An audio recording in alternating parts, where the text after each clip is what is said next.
we're the richest large country in the history of the world.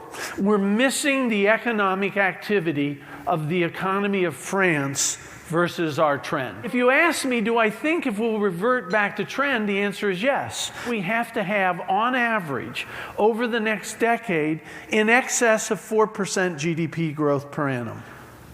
Freddie and Fannie surveys show that about 60% of the people who buy a home get an intergenerational transfer. That is to say, grandma gave them money.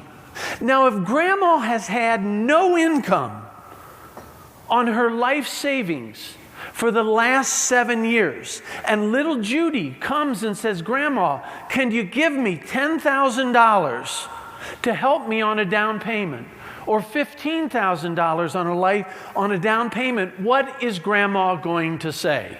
No.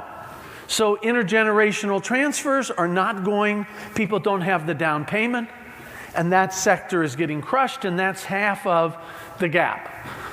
This is the 10 largest metropolitan areas, the unemployment rate, and the percent of jobs lost that are regained. We lost about 9 million jobs during the downturn.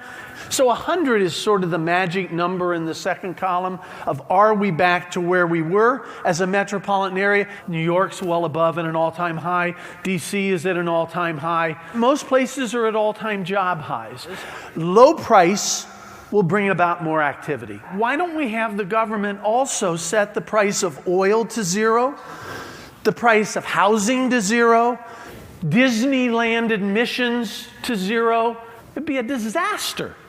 If you think about what creates economic activity, it is a sense of urgency to do something productive with your money.